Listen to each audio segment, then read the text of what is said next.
way to respond to hostile emails. And and fathers certainly know, you get some hostile emails going through separation, divorce, custody disputes, etc. And so it's like, how do I respond to this without overreacting or looking like I'm the difficult person? So the thing is, a BIF response is brief, just means like a paragraph. Even if you got 2 pages of anger coming at you, is just a paragraph. 4 to 6 sentences is usually good enough. Then it's informative. It's just a piece of information, when the party is, or when the grandparents are coming, or logistical things, who, what, when, and where. It doesn't mean emotions, defenses, judgments, challenges, all of that. Just useful information. Then it's friendly. It doesn't have to be super friendly, but, thank you for telling me your concerns, or something like that. And then it's firm. That means you end a hostile conversation. Don't put a hook out there like, well, what do you think about that, Mary? Is just say, and you're done. Your information, what you need to do, and then you're done. So brief, informative, friendly, and firm. Okay. And so does the firm also mean there could be a deadline like associated with whatever's going on, or? Yeah, so you might end with a question. You might need to know something like, can we switch Friday night this week? Please let me know by Thursday at 5. Yes or no, something Mhm. like that. So you don't always have a question, but if you have a question, you can still put that in your 4 to 6 sentences and when you want the response by. Because sometimes if someone's real angry or difficult, they don't respond, or they take quite a while to respond. So you want to know when you need to know that response by. And then if you don't get a response, you decide if you need to take another approach. All right. So tell me how did you come up with the BIF response method? Well, it's very interesting. It actually came out of giving a seminar. Um, March 2007. I was giving a seminar with Megan Hunter, my co-founder of High Conflict Institute. And there was a couple judges in the room. It was judges, lawyers, therapists, about high conflict. And one of the judges says, so what do we do about these terrible emails that parents are sending to each other? What can we do? And I said, well, tell them they need to be brief. They need to just have information, be just straight informative. They should have a friendly tone, even if what comes at them is hostile. And so I said, that's, because by then I'd been a therapist for 12 years. I'd been a lawyer for 14 years, maybe. So by 2007, I'd had a lot of experience. What helped my clients keep things manageable? And so that's what I said. And one of the judges said, oh, well, that's BIF, B-I-F. Then they said, if you had another F, you'd have the name BIF. So I said, well, that's easy. It should be firm. It should end the conversation and the hostilities. So that's actually where it started. And then started teaching it as a method. It caught on, wrote an article about it, eventually wrote the first BIF book, which I think came out 2011. And that's got a red cover. And then during COVID, November 2020, we came out with one for co-parents. So it's BIF for co-parent communication. Right, right. I'm going to throw up your website here because it does show the books. And this is the bestseller, right? The first one is The listed as BIF, a bestseller. yes. So the first one has been out for 11 years. And this one's only been out a year and a half, but I must say, it's much of the time it's been number one on Amazon's separation and divorce family law category.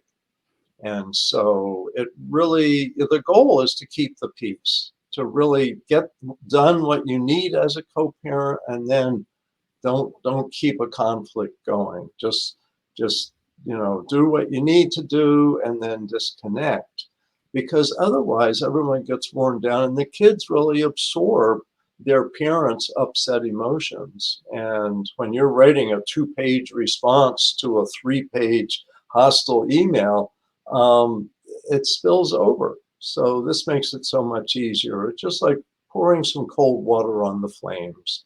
And now we're calm again. And it is so good. It can be very effective. I mean, not only are parents like writing these long messages that are then, like you said, spilling over into the children, right? They absorb that, they feel that. But gosh, that's got to take a lot of time too. Better use your time. Just play with your kids and Yeah, not. yeah. Don't spend your time on a 2-page response to a 3-page hostile email. Is get your paragraph out and then enjoy your kids.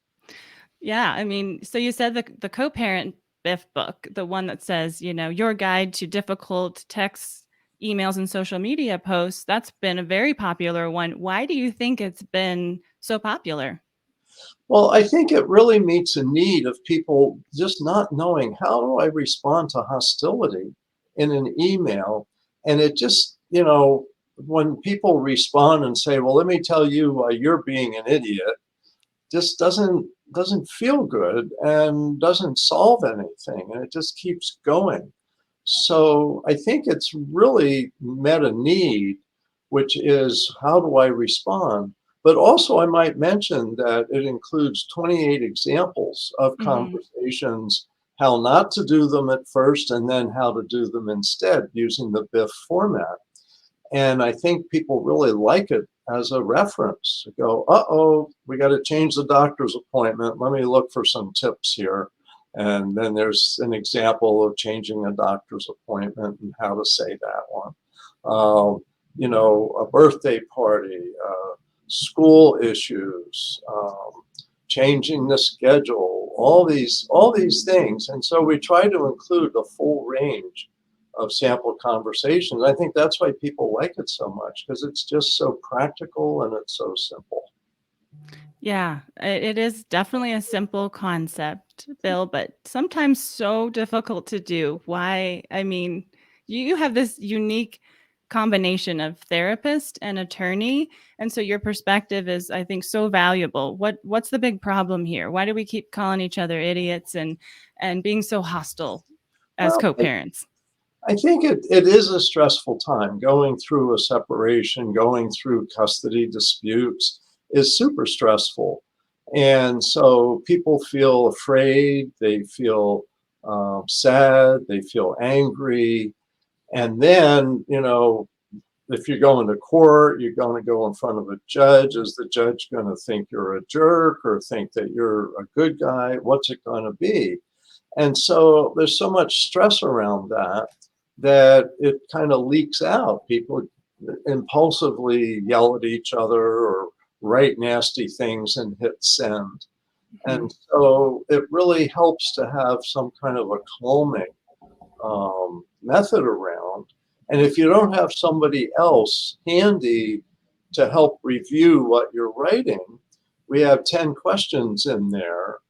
And the 10 questions you can ask yourself. Is it brief? Is it informative? Is it friendly? Is it firm? Then does it contain any advice? Because that's going to blow up. Does it have any admonishments talking down to the other person? That's going to blow up. An interesting thing here is that we recommend against apologies. If you've got an angry or difficult person you're dealing with, because often they don't, they, they, they, they use it against you. And so, see, you admitted it's all your fault. And you're saying, I'm sorry for this little tiny thing. And what they hear, and they've got it in print now, so they're going to hold it up. They're going to print it out and show that to everybody. So apologies, this isn't a good place for that. And then how do you think the other person will respond? You go, yeah, maybe she's not going to, there's a sentence that she's going to react to here. And then is there anything you've changed? So now you really look at it. And if there's somebody around, that's question 10, is get their input. If nobody's around, at least you went through those 9 questions on your own to kind of screen it. And then you feel good about it. Even if the other person doesn't like it, you feel good like you did it as a reasonable response. Right, a reasonable response. I like that. So you bring up no apologies, and I think that that's a tough one, I think, for some people, like, 'cause I've heard you say that before that, like, well, if you did something wrong, like, shouldn't you say sorry? But what would you say instead of an "I'm sorry"? What I would say is, here's what happened, and here's what I'm going to do in the future.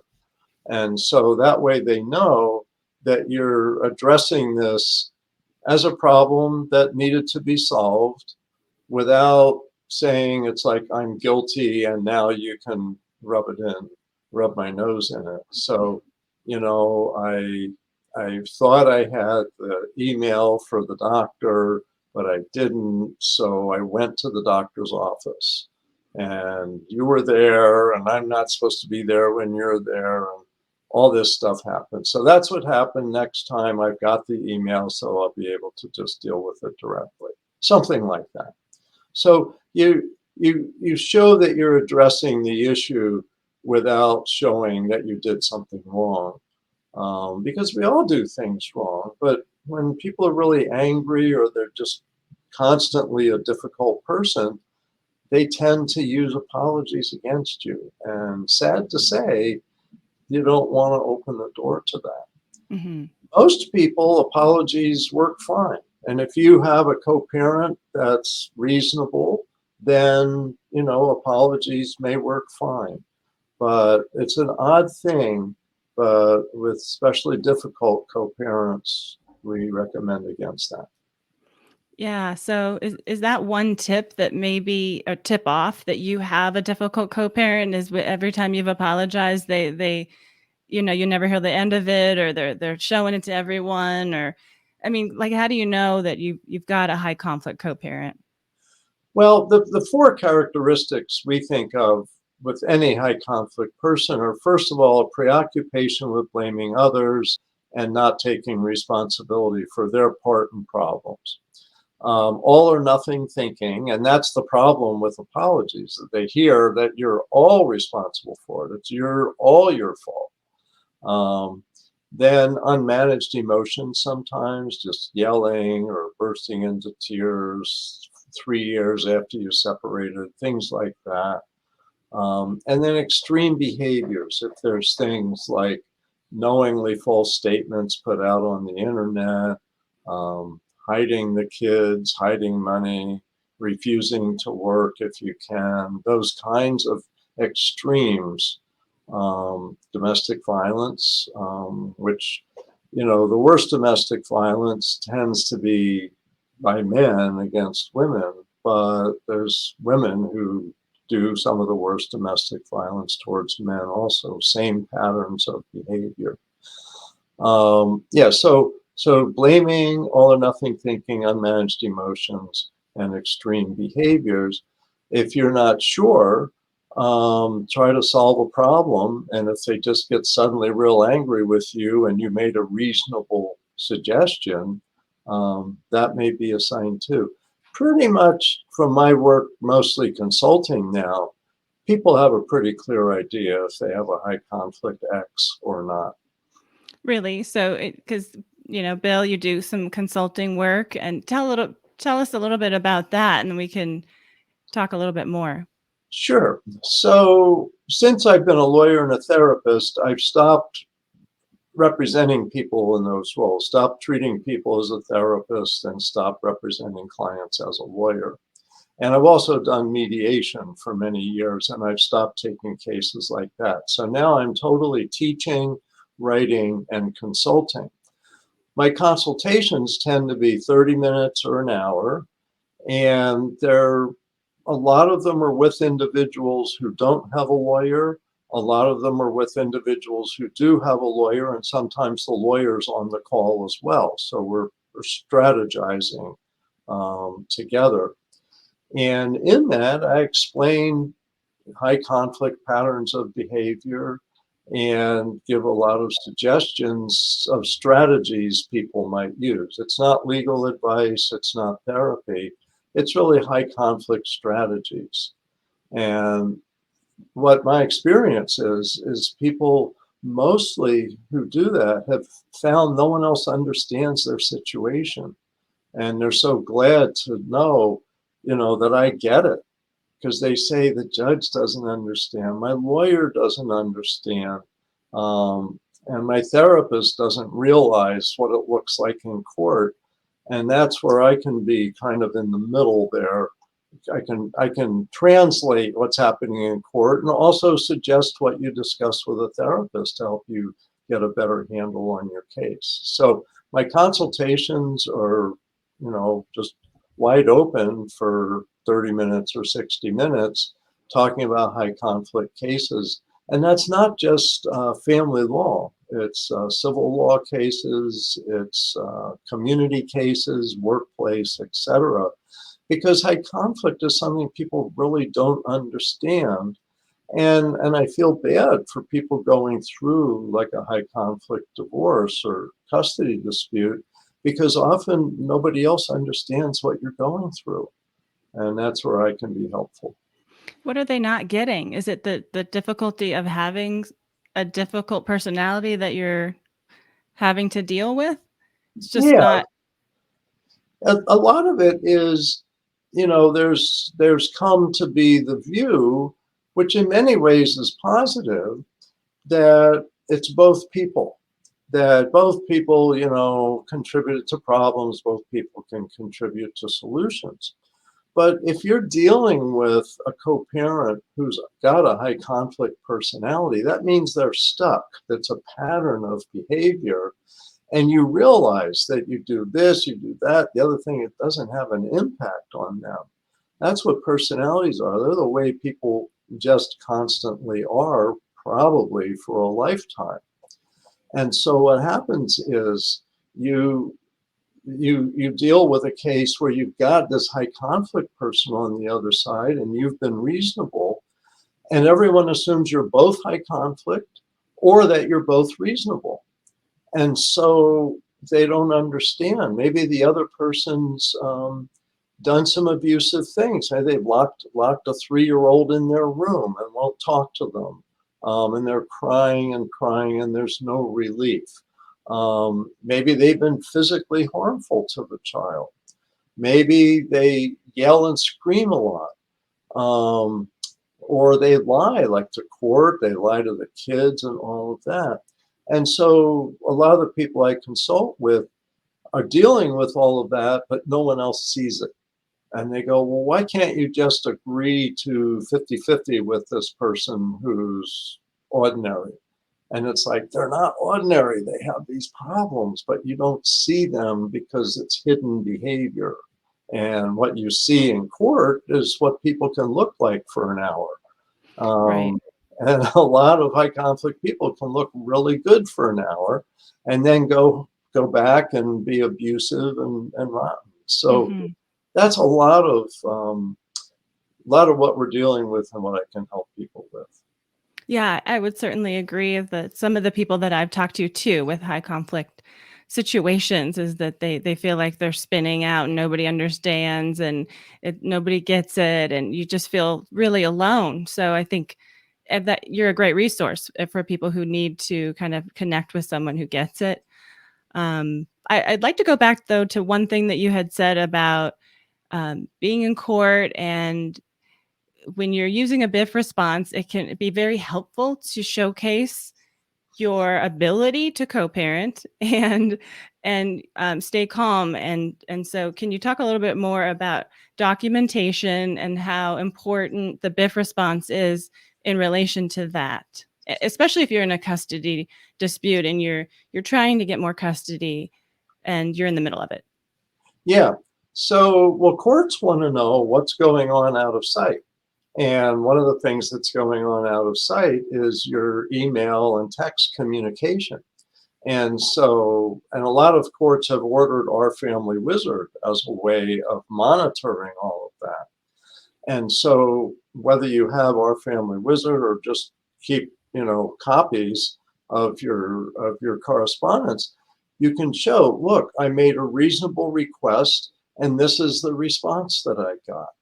My grandparent, my son's grandparents were in town. It's like the only weekend this year, and so I asked if we can switch weekends. I asked it a month in advance, got no response. 2 weeks before that, I sent something else, but I was respectful, friendly, offered a trade, and the other person yelled at me back and said, how dare you interfere with my time?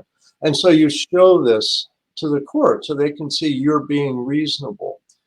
Unfortunately, if you're not being reasonable, and the other side is, they can show your nasty emails. So that's why BIF is so important. You want to really screen what you write, everything you write, through the BIF process. It's a good checklist, and that's what we've got in the book. We call it the BIF checker.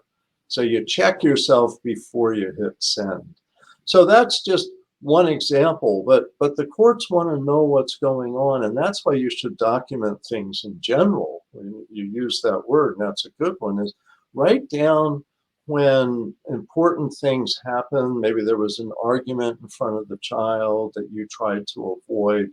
Is, if you can, the same day, write down what was said as accurately as possible, and the date that you're writing this and the date this happened, because it may be 6 months from now, it gets raised as, there was a time you did this awful stuff, and you're going to say, no, I didn't. This is what really happened. And you have your notes. You can put that in a document, or if you testify, refreshing your memory using your notes.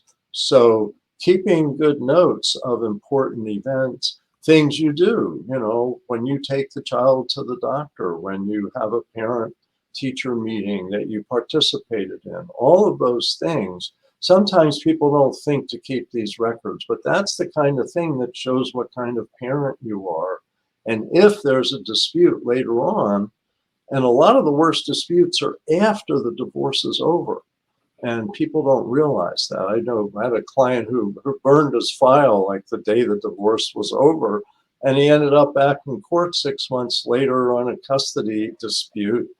He didn't have his records. So anyway, that was before a lot of computer records. So Yeah, I think totally in my own situation, I found that too, of journaling and writing, even if it's just a date and kind of just 1 or 2 words of kind of what happened, then you can go back and refer to that. And, I always think, oh, I'm going to remember, but I never do. And it's really nice to have that.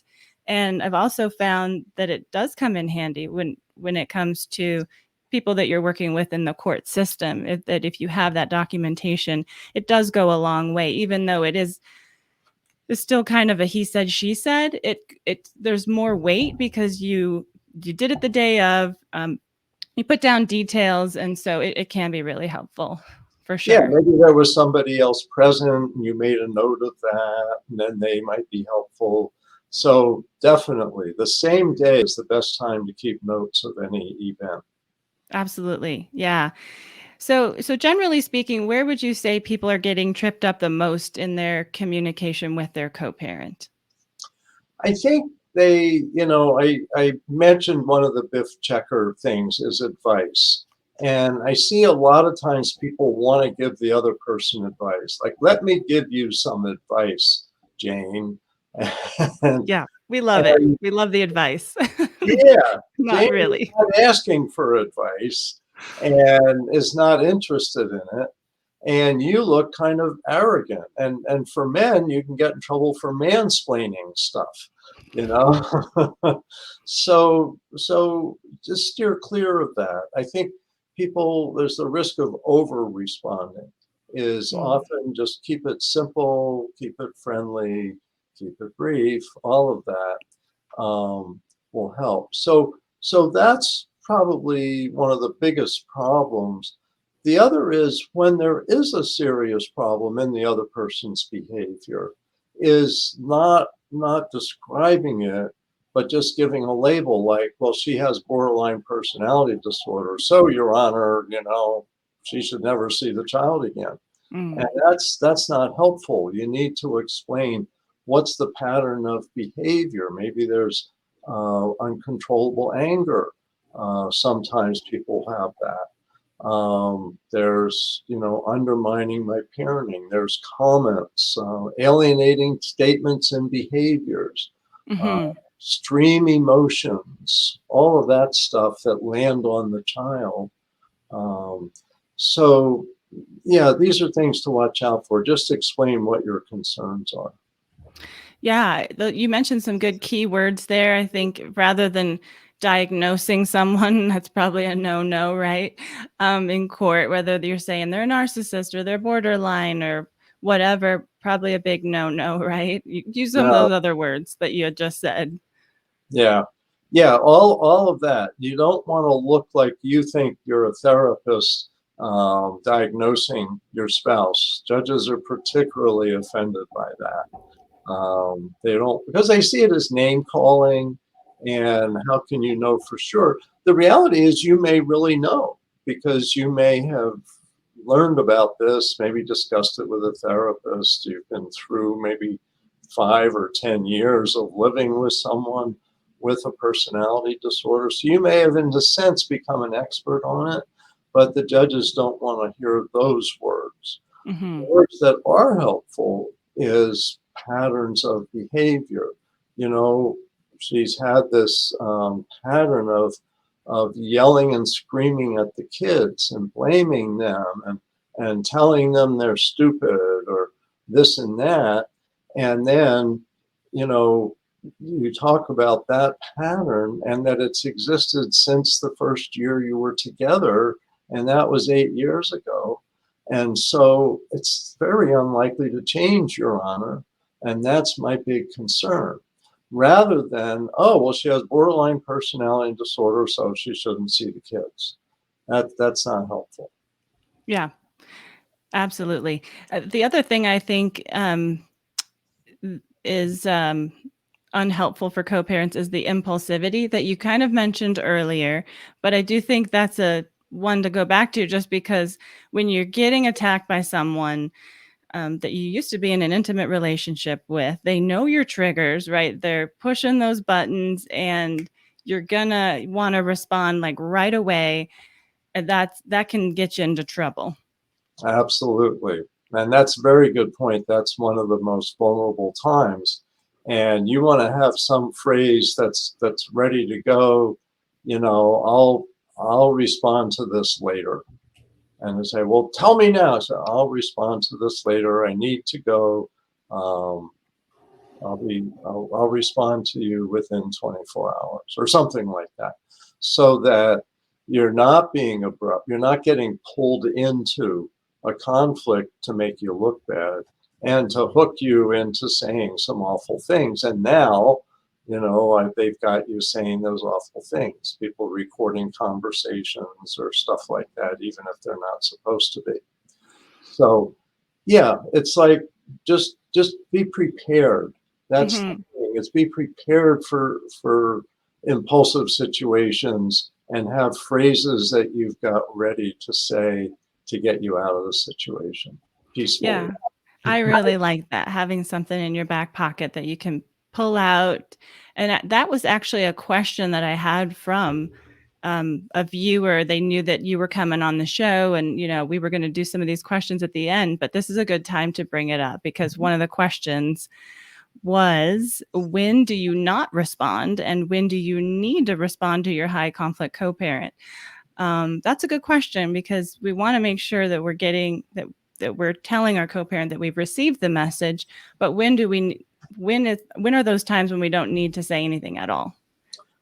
Well, first of all, in person, it's better to save it and say, okay, I'll get back to you on that, because there's a chance you're going to fall into an argument, and that can be a trap. So in person, you want to be careful you don't get in depth into things too much, especially if the kids are around. Like an exchange time is not the time to discuss, support, parenting schedule, all that stuff. Do that by email separately. So avoid in person, just be pleasant, be respectful, and get out of the situation. Now, by email, so the big question whether to respond, and we have that in the front of the book. And I also want to give credit to my co-authors, Annette Burns and Kevin Chafin, for the BIF for co-parent communication. She's a family lawyer, he's a family therapist, and they contributed. So we really did this kind of a third, a third, a third.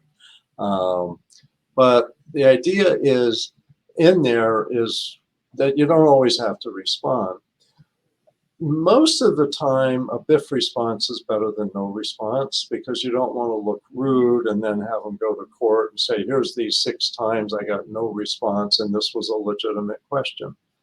So if it's to persuade someone, like they're angry at you about something and it's just between you and them, it's not something likely to go to court, you might just ignore it. Or if you've already said something, people often ask that and say, what if I gave a BIF response and they just come back and they're still hostile and complaining? Is then give a smaller response, like a sentence maybe, and say, you know, I don't have anything further to say on that subject. I won't be responding further on that. Then they write again, then you don't respond. You've already explained your response and now that you're not going to respond again. Yeah, so it's take your time, but if you do a BIF response, write it out, ask yourself those questions and see if someone else can review it before you send it, especially if it's a very heated topic or a big topic. I love that of having someone review it. And then did you also say in the book there's a BIF checker so you can check yourself if you don't have a BIF checker like that somebody you can call? Right. So the BIF checker is just those basic 7 questions. Is it brief, informative, friendly, and firm? And then does it have any advice, any admonishments, and any apologies? So that's the BIF checker. And all the conversations throughout the book, the first time around, we say, let's look at the BIF checker. Is that friendly? Well, not so much. You know to go back and fix that. Yeah, All a good right. self-help tool. So we've got a question from Casey. He says, "What if the conflict method they choose to employ is to just not respond?" Yeah, and that is one of the ones that can be difficult. The idea is do your end of the conversation. If you've said, you know, please let me know by Thursday at 5 and I haven't heard anything, Yeah. it's Thursday at 5:30. Please respond. Otherwise, I'll need to pursue other approaches. Something like that, which often means I got to call my lawyer and say, what should I do now? Uh-huh. Or I'm going to have to make other plans because I thought I'd have the kids and my grandparents are here and we'll have to do something else, or propose a backup plan. But that's not unusual. We get that people don't respond at all. And the thing is, be reasonable in what you do, try 2 or 3 times, and then go another route. If it's on something hugely important, talk to your lawyer, talk to your therapist. Some people have a divorce coach, talk to your coach. They may have some ideas from their experience with other people. And, you know, worst case scenario, you end up having to go to court on something because they're just not responding.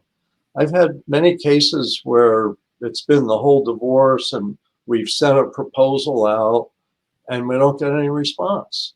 And so following up on that proposal and we don't get any response. So we keep that correspondence. And if we end up in court, there may be a place to say that is we try to negotiate. Now, keep in mind, courts don't want to know what your negotiation terms were. That's usually confidential. But you might say, I got 6 efforts to communicate on this proposal and never got a response. And we might not have had to come here, Your Honor, except the other person just never responded.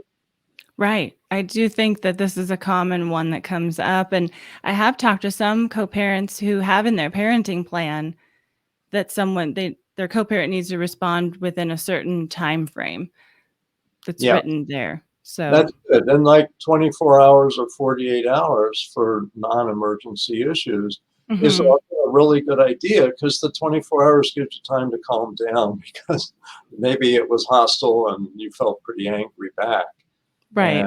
now you've calmed down. And this, let me just add a tip here that came from Kevin Chafin, that one of the co-authors, is what he started doing with his counseling clients is teaching them to go through the email they receive, like a hostile email, and to rewrite that as a BIF and see if there's anything in there that they really need to respond to. And sometimes it's 2 pages and there's one sentence that's a question and that's all they need to respond to. So it may make it easier to rewrite the other person's incoming email and then Okay. respond to that.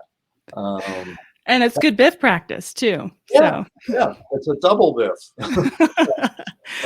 yeah. So yeah, sometimes I do think when it gets really bad, right, your co-parent will just not respond. You could, like you said, document, you bring, I Mhm. mean, if you have the time and the inclination to go to court and really then let's modify the parenting plan to state we need a response within a certain time frame. So unfortunately, that could be an answer there, but that's a tough one. So I had mentioned triggers earlier. We're with this, it's a former intimate partner. They know our triggers, they know our buttons. Understanding our triggers, I think, is so important because then we know when we need to take that breath Mhm. before we respond, right? So, where does like some inner work on yourself come into play here, do you think? Well, I think throughout the process, I've recommended that people consider getting a therapist early on, even if you don't see them every week, that you have someone that something comes up you can go to who's kind of familiar with you. It sometimes helps to meet with such a therapist before even a separation or divorce gets started. So you've kind of got someone to help you not overreact, help you know, is this a reasonable response or not? And maybe help you know what to expect from the other person if they understand kind of their personality traits. So, but you don't have to go every week, just have somebody available for when things get too overwhelming or too stirred up. I think just in general is journaling helps people looking at what was my part? What did I do? What are some things I do want to change? Something like 70 or 80% of people are going to get in a new relationship within 2 or 3 years. And so you want to make sure you don't have any unfinished business that spills over into a new relationship. So self-reflection, therapy, journaling, all can be helpful. Absolutely. Totally agree. How about like co-parenting classes? Can that be helpful too? Like a high conflict co-parenting class. Absolutely. And of course, we have one. We call it New Ways for Families. Now, this is something each parent does separately, but they learn the same skills. We have 4 big skills: flexible thinking, managed emotions, moderate behavior, and checking yourself, not the other person.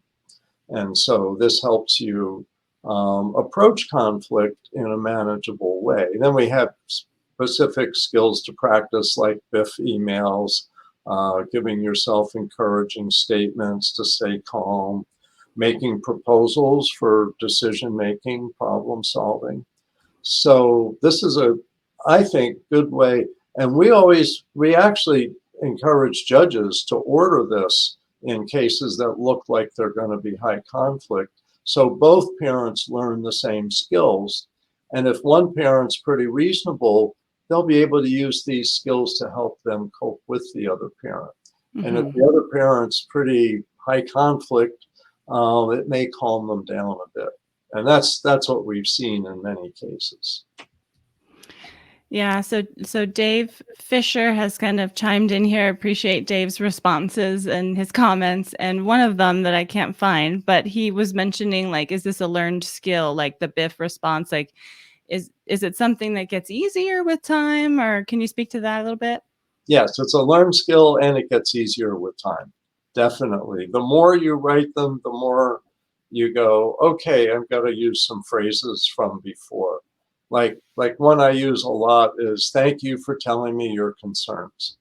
And so, and I deal with this as a professional. I get people may want to criticize me. They may say, Bill, you know, you're doing it all wrong. You should do it some other way. And I'll write back, thanks for telling me your concerns. Here's some information you may not have. This stuff seems to have worked for, you know, a couple thousand people. So I think give it a try and hang in there. So I have to use it too. Uh, Hmm. but you can be respectful and have some phrases that you use over and over again. So in terms of like high conflict, and narcissistic, those terms have been showing up more and more, it seems like. And I'm not sure if it's just like a popular word that just popping up more or it's like happening more in the world. What do you think, Bill? That's a huge subject, so I'll tell you briefly. First of all, the first time I saw the word high conflict, it was applied to high conflict families in a book in 1988 for high conflict families going through divorce. Hmm. One thing a lot of people don't realize is until about 1980, parenting issues were pretty simple. The kids went with mom, and dad got a small amount of time. And in a lot of cases, dad just kind of was no longer involved with the kids. And so, starting in around 1980, the idea of having more equal involvement of parents really got going. And as that got going, that meant decisions had to be made and people had to present their case. And that's when high conflict got going in a certain percent of cases, like 25% maybe. So the first time it showed up was then. Is it increasing? I think it is. And that's why you're seeing these terms more. Um, there's three things to personality development. There's your genetic tendencies that you're born with, there's your early childhood experiences, and there's the culture you grow up in. Our genetics haven't changed much in the last few thousand years. Early childhood has changed a lot. We have smaller families, people move a lot. So that's a partial contributor. But a big part is our culture today is teaching high conflict. If you turn on the television, you're going to see somebody yelling at somebody, somebody throwing something. If you watch the news, you'll see the most high conflict news from around the world today. Um, if you go to movies, movies are often about somebody who's misbehaving and how do you deal with that person. Maybe it's, you know, a big war between different colonies on a distant planet, but there's high conflict in our world today, and it's sad. And that's where I encourage parents to limit kids' exposure to all of this cultural stuff, so that how much they see TV, how much they can access on their phone, all of that is worth having some control over, because it kids absorb all of this, and it's hard for them, and yet a reasonable parent can really help their child through these years and have kids that grow up just really great. So yeah, don't absorb the high conflict. Be reasonable and support each other. How about the word narcissistic? Yes, well, that I learned about personality disorders in 1980 because I was trained as a therapist then, and the DSM-3, the manual that's now the DSM-5 TR, the DSM-3 came out with personality disorders for the first time, and people on the committee came to our clinic and trained us in personality disorders. So that's 42 years ago now that I've been exposed to narcissistic, antisocial, borderline, histrionic personality disorders. But in general discussion, it's really been maybe even less than 10 years. That people talk about this a lot. It's a lot on the internet, all over the place, but there is more narcissism. There are people with narcissistic personality disorder. So it's a serious subject that shouldn't be just thrown about as a word or as a weapon. You know, you're a narcissist. That doesn't help anybody. Uh, Right. Not but what, helpful. yeah, what does help is to realize some people do have narcissistic personalities, and if it's a disorder, that means they really are blind to it, um, and that they really do lack empathy, that they're going to be arrogant, they're going to be disdainful and insulting of the people close to them.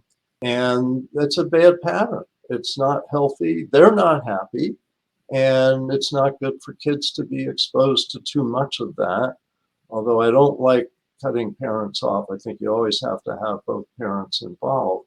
But you may need to be the primary parent if you're the more reasonable parent. So the kids are exposed to healthy methods and exposed to empathy and caring about other people and not being disrespectful. And those are things narcissists do, sad to say, without even thinking. Hmm. And that brings me to a question from one of our viewers. Elliot James Rose asks, what do you do when your narcissistic co-parent blames you for doing the things they are actually doing? That whole projection thing. Yeah, no, people need to know about projection because that drives so many of these conflicts. And sadly, a lot of professionals don't pick up quickly on projection. That's where you have at least those three theories. It's what's being said, or it's about the person who's saying it. That's the problem. So generally, what you want to do is a BIF response. You know, no, I'm not doing that. This is what I'm doing. Best wishes. Hmm. Something. Don't engage. That's the thing. Don't get into a bitter back and forth on that. Either Hmm. they're going to get it or they're not going to get it. And a BIF lets you give them information. Um, like, let's say they say you're spreading rumors on the internet, and you're not, but the other person is. Right. You want to say, you know, thank you for telling me your concern. I'm very careful to be accurate and limited in what I put out on the internet. And I believe everything I'm putting out there is accurate. And And have a nice day. have a nice day. Yeah, that's it. You know, good, Yeah. good luck, whatever. Oh, Um, yeah. That's so hard because it's like, I know it's so hard. Like, it just is. Like, I'm listening to you and I'm like hearing, thank you for telling me your concerns. But inside, I'm going, I don't, but I'm not thankful about your concerns. But you still kind of have to have the friendly tone, appreciate you yeah. bringing your concerns to me. I totally hear you. But I also feel like it is so simple and yet so hard to do as well.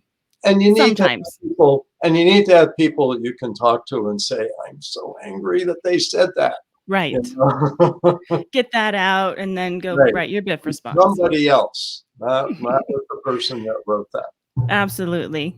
All right. So we're getting close to the end of our hour. So I want to make sure to get some of these other viewer questions in, Bill. So Sure. another one is, okay, so it's one peaceful co-parenting messenger user asks, and so let me give you a little background. Apparently her husband has sole decision making regarding their children's health care.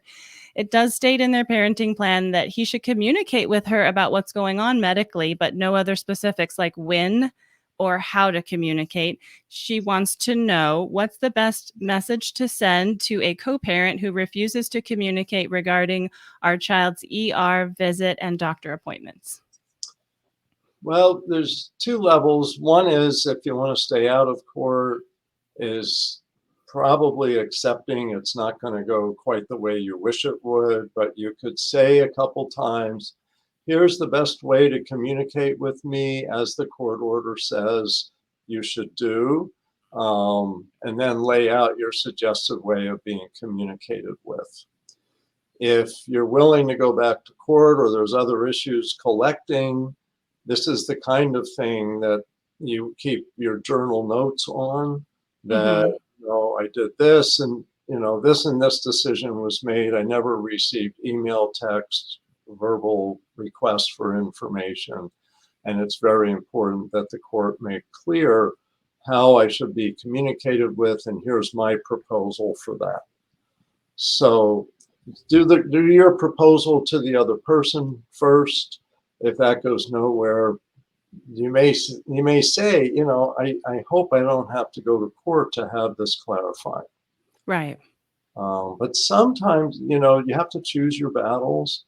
And if someone has sole decision making in an area, the court's made a decision that that's necessary.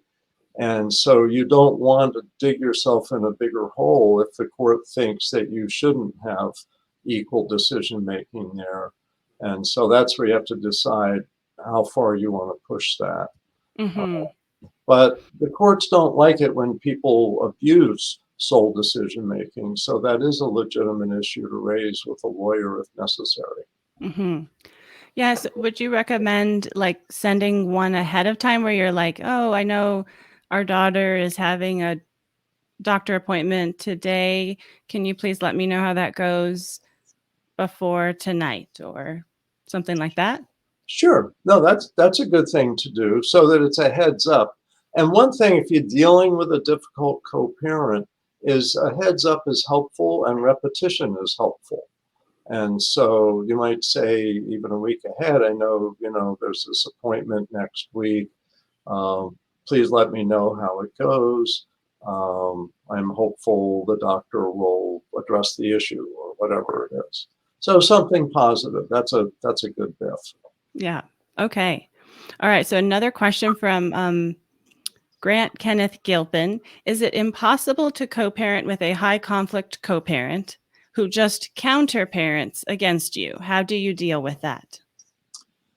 I think with these techniques, choose your battles, decide, how much you can do kind of communicating directly with the person as reasonably as possible.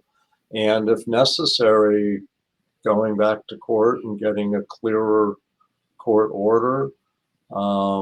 Judges don't like people not co-parenting unless there's a big reason for that. And sometimes there is. Uh, Hmm.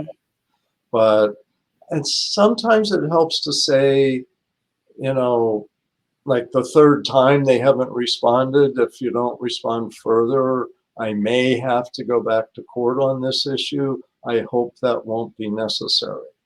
Right. So, but give it at least two tries before you get to the third one where you suggest you may have to go to court. Sometimes that gets people's attention. Uh-huh. All right. Bill, thank you so much. I want to wrap up with a little bit about what you're doing because I'm loving your podcast. It's all your fault. No, it's not all your fault, Bill, but that's the name of the podcast. Tell us about it. Yeah, so it's titled It's All Your Fault. And we talk about high conflict personalities, methods for dealing with them. And it's really broad range. So family law is really where we started. So we do talk about that a fair amount. But we talk about other disputes. People have neighbor disputes, workplace disputes. There's probate, people when parents elderly parents need conservators or whatever. All of these areas of high conflict we address. We interviewed recently someone who does a lot of consulting with schools and school boards and stuff because there's more high conflict at schools now. Yeah. Um, so yeah, so it's very wide ranging. We talked about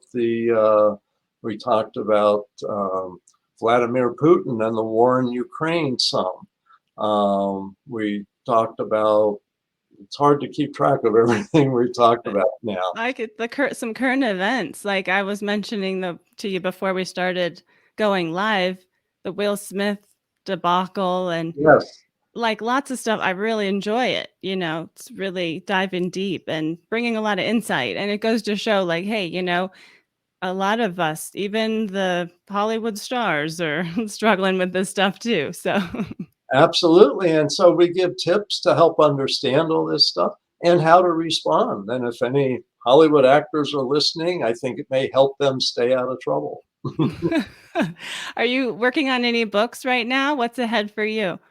I am actually working on a book, and it's somewhat of a general book on bullies and how we're developing a culture of bullies that really rewards bullies in many areas of life and what's feeding that and how to overcome and manage that. So it's very much kind of a cultural view of what we're facing today and how to manage that because it's picking up speed. I think, like you said, there's Mm, more high conflict, talk about high conflict now, and that's what I'm right. trying to look at and hopefully get from families to government officials to businesses to understand how we can rein in some of this high conflict because it's not good for anybody, especially for kids. Absolutely. Interesting. I'll be really looking forward to that, Bill. And That's I at just least a year from now. at least a year. We're a year out. We got some Yeah, okay. We'll have to wait for a little while for that one. yeah. But I appreciate you so much. You've given us so much insight tonight, and I just want to thank you so much for joining us and really appreciate it. Thanks, Bill. Thank you so much, Bianca, and best wishes with your good work. I think you're doing some great service to people. Thanks so much.